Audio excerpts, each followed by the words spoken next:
Hello everyone, ninth class. Today we study about here the component of the cell or cell organelles. तो बेटा starting में जो हमारी first video थी जिसमें हमने चैप्टर का इंट्रोडक्शन पढ़ा था. There are two type of cells, prokaryotic and eukaryotic. Okay, next cell structure. आपको इस डायग्राम में देख रहे होंगे, यहाँ पर क्या है बेटा, सेल की स्ट्रक्चर दिया हुआ है.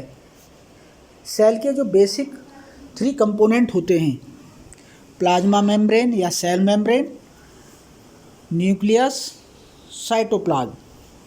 ओके, तो आप इस डायग्राम को, इस पिक्चर को ड्रॉ करेंगे अपनी साइंस की नोटबुक में. वो मैं पहले ही कह चुका हूँ. इस तरह से इस डायग्राम को ड्रॉ करना है. ठीक है, अब वन बाई वन हम फर्स्ट सेल के जो बेसिक 3 कंपोनेंट हैं उनका डिस्कस करेंगे. नेक्स्ट फिर cell organelles. Okay, so let's start. First जो आपका है वो हमने अभी बताया था मैंने, जैसे प्लाज्मा मेम्ब्रेन. मीन जो हमारी सेल होती है, लाइक एज, जैसे हमारा कोई रूम है और हम रूम प्रिपेयर करते हैं और उसकी एक ब्रिक पहले स्टार्ट करते हैं, फिर हम ब्रिक्स को जॉइन कर देते हैं और रूम बन जाता है. फिर हम उन जो हमारी वॉल्स प्रिपेयर होती हैं उससे, उन वॉल्स पर क्या करते हैं, प्लास्टर करते हैं, फिर उस पर कलर करते हैं. ऐसा ही होता है. ऐसे ही क्या होता है, सेल की भी एक आउटिंग कवरिंग होती है जिससे सेल का क्या है, शेप साइज निश्चित होता है. मीन्स आपकी जो सेल है वो सेल मेम्ब्रेन या प्लाज्मा मेम्ब्रेन के थ्रू बाउंडेड होती है. जैसे our body bound by the our skin. Okay, so let's start. Plasma membrane first. This is the outermost covering of the cell that separate the content of the cell from its external environment. जैसे हमारी जो skin होती है, हमें हमारे body के organs को हमारे एनवायरनमेंट से क्या करती है, सेपरेट रखती है. हमारी स्किन के अंदर जो भी हमारे टिश्यूज हैं, सेल्स हैं, बॉडी के ऑर्गन्स हैं, वो सब होते हैं. तो हमारे बैरियर की तरह वर्क कर रही है हमारी स्किन, हमारे एनवायरनमेंट, हमारी बॉडी में. लाइक दैट जो प्लाज्मा मेम्ब्रेन होती है वो सेल की आउटिंग कवरिंग होती है और सेल और सेल के ऑर्गेनल्स को सेपरेट करती है from their environment. The plasma membrane allow और परमिट, मीन्स अलाउ भी करती है और परमिट करती है the entry and exit of some materials in and out of the cell.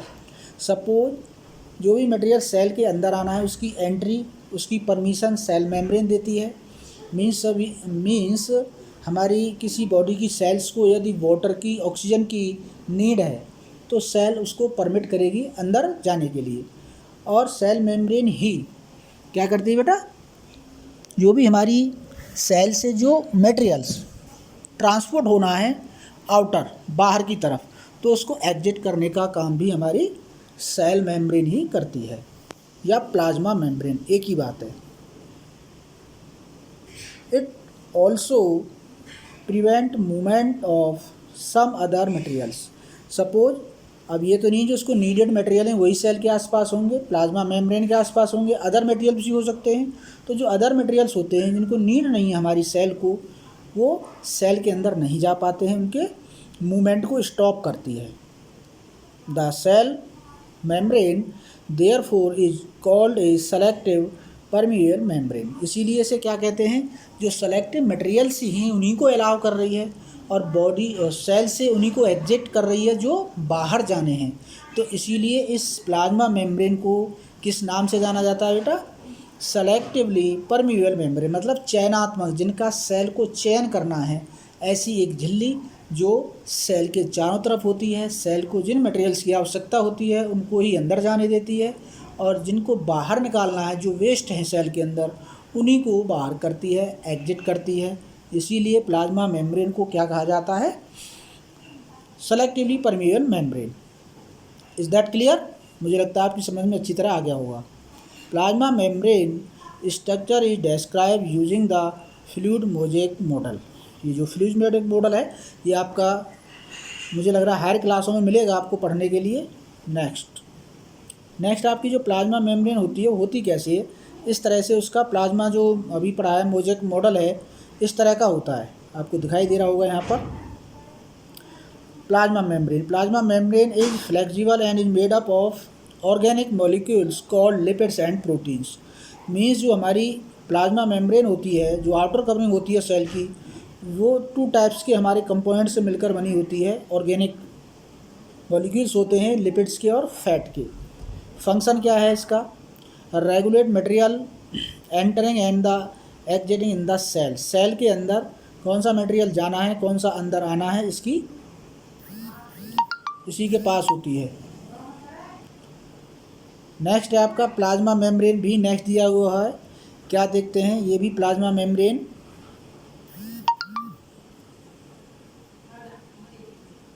The flexibility of the cell membrane also enable the cell to engulf in food and other materials from its external environment. Such process are known as the endocytosis. Endocytosis का मतलब क्या होता है कि जो भी हमारी cell के अंदर जो भी मटेरियल्स फूड मटेरियल जो भी अंदर बाहर जाना है उसको कहते हैं एंडोसाइटोसिस कहते हैं, जब सेल्स हमारी सेल मेम्ब्रेन के थ्रू फूड मटेरियल्स को या अदर मटेरियल्स को अंदर लेती है। ठीक है, तो यहाँ पे इसको ना तो आपको डायग्राम बनाना है, केवल इसके फंक्शन जो आपके सिलेबस में है वही है मेनली। नेक्स्ट है न्यूक्लियस, जो आपका सबसे इम्पोर्टेंट पार्ट है सेल का, वो है बेटा आपका न्यूक्लियस। इसको आपको ध्यान से पढ़ना है। Nucleus, the nucleus contain chromosomes. Chromosomes क्या होते हैं, एक थ्रेड लाइक स्ट्रक्चर होती है जो हमारे न्यूक्लियस में होते हैं, जो हमारा जेनेटिक कोड होता है जिनके अंदर, which are visual as rod shape structure only when the cell is about to divide. Means आपको जो क्रोमोजोम्स हैं कब अपेयर होंगे, जब आप माइक्रोस्कोप में स्लाइड्स को देख रहे होंगे, स्लाइड बनाकर आप किसी भी सेल की, और कब विजुअल होंगे, जब सेल डिवाइड कर रही होगी। आप जानते हैं सेल डिवाइड होती हैं और उसी से क्या है ग्रोथ होती है आगे, तो केवल कब अपेयर होते हैं, सेल डिवीजन के दौरान। During the cell division chromosome contain information for the inheritance of feature from parent to next generation in the form of DNA. अब जो हमारे क्रोमोजोम्स होते हैं वो किसके बने होते हैं, प्रोटीन के। किस प्रोटीन के, डीएनए प्रोटीन के। डीएनए का जो फुल फॉर्म है वो क्या है, डीऑक्सीराइबो न्यूक्लिक एसिड। ये जो डीएनए होते हैं इन्हीं के अंदर क्या है, हमारे जो इनहेरिटेंस के जो फीचर होते हैं, मीन्स हम अपने पेरेंट्स के like as eyes colour, skin colour, hair colour, जो हमारी स्ट्रक्चर होती है, क्योंकि हमारी लगभग जो फीचर्स मिलते हैं अपने पेरेंट्स से मिलते हैं, तो उन फीचर्स को पेरेंट्स से उन फीचर्स को जेनेटिक कोड के रूप में डीएनए आपका लेकर जाता है। इसे कहते हैं इनहेरिटेंस ऑफ फीचर। जो इन्फॉर्मेशन होती है हमारी मदर और पेरेंट की, जो जेनेटिक कोड होता है उसको लेकर ये जाते हैं chromosomes. Chromosomes are compose of DNA and protein. DNA molecule contain the information necessary for constructing and the organising cells. यानी डीएनए के अंदर वो सारी इन्फॉर्मेशन होती है जिससे सेल का निर्माण होता है। Functional segment of DNA are called genes. अब क्रोमोजोम्स हो गया, क्रोमोजोम्स डीएनए प्रोटीन के बने होते हैं। अब डीएनए के ऊपर यानी क्रोमोजोम्स के ऊपर क्या पाई जाती है, जीन्स पाई जाती है। यही हमारी क्या है, यानी फर्दर हमारे डीएनए एक सेगमेंट में डिवाइडेड होते हैं, उनको कहते हैं जीन्स। हमारी फंक्शन यूनिट होती है जो इनहेरिटेंस कैरेक्टर को लेकर जाती है, वो होती है gene, called gene. Okay, next फिर न्यूक्लियस के बारे में थोड़ी लॉन्ग इन्फॉर्मेशन है इसमें। In a cell which is not dividing, जो सेल डिवाइड नहीं होती है, this DNA is present as part of chromatin material. यानी सपोज कोई सेल डिवाइड नहीं होना चाहती है तो उसमें जो डीएनए होता है वो क्रोमैटिन मटेरियल के रूप में होता है, और जो सेल डिवाइड होना चाहती है उसमें डीएनए जो होता है वो क्रोमोजोम्स के रूप में होता है। ओके, ये क्रोमैटिन ही आगे चल के क्रोमोजोम्स में चेंज होते हैं। तो chromatin materials is visual as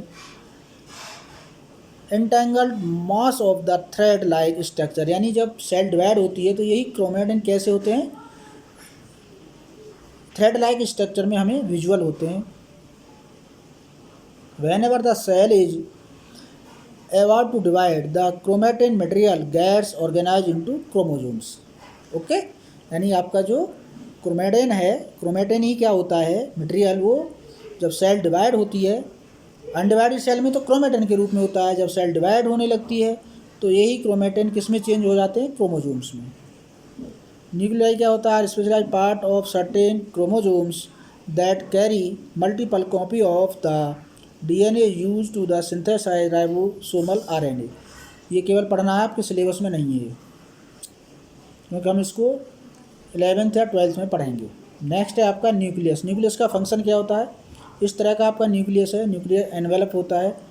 हमारा जो न्यूक्लियस होता है वो फर्दर एक न्यूक्लियर मेम्ब्रेन से क्या है, कवर्ड होता है। फंक्शन क्या होता है, control centre regulate DNA RNA action. यानी हमारी सेल्स का जो भी वर्क होता है वो सब किसके कंट्रोल में होता है, न्यूक्लियस के कंट्रोल में होता है। इस तरह की इसकी स्ट्रक्चर होती है और उससे क्या है, एंडोप्लाज्मिक रेटिकुलम जो स्ट्रक्चर दिखाई गई है यहाँ पर आप देख सकते हैं। मैं इसे बता देता हूँ एक बार, ये वाली जो स्ट्रक्चर दिखाई गई है इससे क्या लगे हुए हैं, एंडोप्लाज्मिक रेटिकुलम। ठीक है, यहाँ पर हमारे जो धागे जैसी संरचनाएँ हैं यही हमारे क्या है, क्रोमेटिन है। न्यूक्लियस के अंदर एक न्यूक्लियोलस होती है जो हमारे सेल डिवीजन में हेल्प करती है। आपका जो न्यूक्लियस है उसकी there are 2 type of layer होती हैं, आउटर न्यूक्लियर लेयर या मेम्ब्रेन और इनर न्यूक्लियर मेम्ब्रेन। इसका समझ में आ होगा डायग्राम आपको अच्छी तरह से। The nuclear envelope contain pore to allow molecules to move between nucleus and cytoplasm. You know very well the cytoplasm are in the center of the cell in eukaryotes।